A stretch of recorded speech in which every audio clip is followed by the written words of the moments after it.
Bonjour à toutes, bonjour à tous, ici Raphaël de chez Easy Master Formation. Alors je ne vous regarde pas droit dans les yeux parce que je suis en train de conduire, je vous explique le pourquoi du comment dans quelques instants.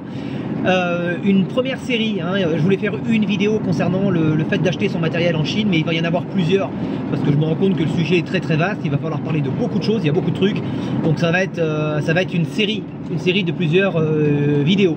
Voilà, donc vous l'aurez compris, sur cette page bien entendu je vous propose des formations à suivre, à acheter, des extraits de formations gratuites aussi, mais c'est aussi un blog, hein, un blog vidéo, puisque je vais tenir régulièrement comme ça à jour toute une série d'articles vidéo que je vais poster. Voilà, donc donc acheter son matériel en Chine, il y a beaucoup de questions, alors beaucoup d'entre vous n'ont jamais osé acheter du matériel en Chine. Et pourtant, vous achetez du matériel chez Chauvet, chez Elation, chez toutes ces marques-là, hein, chez The Good Deal et compagnie, c'est très bien, ce sont des gens très sérieux, vous avez un SAV en France, c'est très bien, d'ailleurs ça vaut vraiment le coup d'avoir un SAV en France, attention. Mais ce qu'il faut savoir, c'est que ces marques-là, vous vous en doutez bien, achètent en Chine, elles font naturellement leur quest, c'est leur boulot, hein, chacun son taf, ça c'est le leur, elles vous proposent un SAV en plus, voilà. Bon, alors bien entendu, hein, elles vont vous dire qu'elles sélectionnent les produits, bien sûr, vous êtes aussi capable, vous, hein, de sélectionner les produits. Hein. Ce qu'il faut savoir, c'est qu'en Chine, des fabricants, il y en a, mais alors autant, vous savez, moi j'habite en Bretagne, il y a autant de bars en Bretagne que de fabricants de projecteurs en Chine, hein, au mètre carré, je veux dire, enfin au kilomètre carré, voilà. Hein, donc la comparaison est un peu foireuse, mais en gros c'est à peu près ça. Les Bretons seront d'accord avec moi. Donc le premier truc qui revient, c'est voilà, j'achète du matériel en Chine, je fais comment si jamais j'ai un problème avec une machine qui tombe en panne? Alors j'ai envie de vous dire, ben tu te démerdes, parce qu'en fait c'est à peu près ça, parce que ils vont vous dire qu'il y a une garantie, certaines usines font même des garanties de 3 ans. La première année, ils vous proposent de récupérer, enfin de vous envoyer un transporteur et de récupérer les machines à leurs frais. Mais il n'empêche qu'avant de faire ça, faut que je fasse gaffe, je suis en train de conduire, je vais me cartonner tout à l'heure. Mais avant de faire ça, ils vont vous demander de prendre des photos, de prendre des vidéos pour être certain d'appréhender le problème. Alors j'espère que si vous faites tomber la machine ou que vous en avez une mauvaise utilisation, ils vont le savoir tout de suite. Ils sont très malins, vous savez, ils ont oublié d'être cons les Chinois. Hein. Voilà. Donc s'il n'y a aucun souci, si vous êtes clean au niveau de la panne, il n'y a pas de souci, ils récupèrent à leurs frais, ou alors vous envoyez, bon ça coûte un peu d'argent quand même, hein, si vous renvoyez à vos frais, donc voilà. Donc l'idéal, hein, acheter du matériel en Chine, si vous vous posez la question du SAV, ça vaut le coup si vous êtes capable de réparer vos machines vous-même, ou si vous avez quelqu'un à côté de chez vous qui est capable de le faire.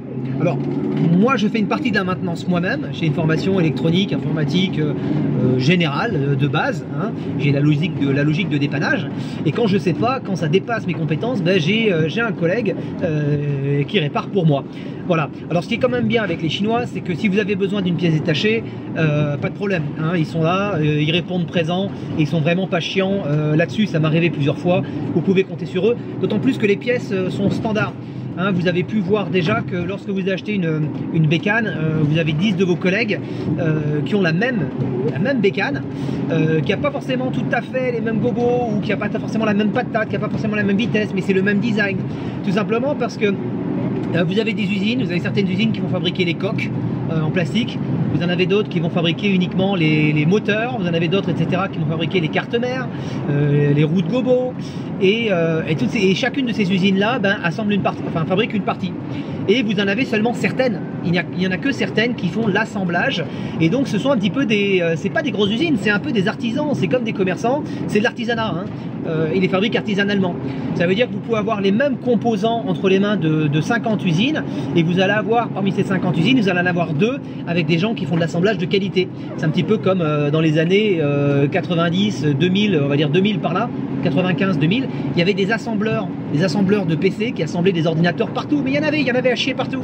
Et certains faisaient des super assemblages, et d'autres se sont engouffrés dans la brèche et ont voulu faire des sous, ils ont réussi. Et voilà, c'est un peu pareil avec les projecteurs en Chine. Donc concernant le SAV, hein, le SAV, donc c'est le sujet de notre premier épisode, hein. de cet atelier sur acheter vos projecteurs en Chine. Si vous êtes capable de faire un peu la maintenance vous-même, il n'y a pas de souci ici. Si vous avez deux mains gauche et deux pouces droit, c'est pas la peine, c'est pas pour vous, laissez ça à des pros. Achetez-les, quitte à acheter du matos moins cher, achetez du matos chinois, mais passez par des sites comme The Good Deal et d'autres qui font très bien leur taf. Et voilà, et vous paierez votre matériel à des prix vraiment super intéressants, et en cas de problème, vous avez quelqu'un qui gère le SAV pour vous derrière, donc vous n'en faites pas, vous pouvez y aller. Des pannes, il y en aura toujours, ça reste quand même du matériel qui est plus fragile, faut pas se leurrer, hein, ça remplacera jamais du matériel de grande marque. J'ai du matériel chinois qui tourne depuis des années, qui est amorti, hyper amorti, qui tourne toujours, et quand j'ai une panne, c'est pas grave, je répare ou je fais réparer, et si demain j'en ai une qui tombe complètement en rade, qui est morte, je m'en fous, parce qu'au lieu de l'amortir en 5 ans ou en 3 ans, en quelques mois ou en un an maximum, c'est largement amorti. Voilà, donc allez-y, foncez, n'ayez pas peur, faites des tests. Je vais quand même vous donner, je vais tout vous donner dans cette série là, je vais vous donner toutes mes listes où j'ai acheté tous mes projecteurs, je vais tout vous donner, je vais vous donner les tarifs, les pièges, comment j'ai payé, comment je les contacte, les problèmes que j'ai rencontrés, je vais ouvrir les machines, je vais vous montrer ce qu'elles donnent en direct, je vais tout faire. Donc il va y avoir quand même un sacré paquet d'articles là-dessus sur comment acheter en Chine, et cette formation là, je vous assure, je vous promets, elle est complètement gratos, elle est complètement gratuite, parce que je me rends compte qu'il y a franchement des mecs qui abusent.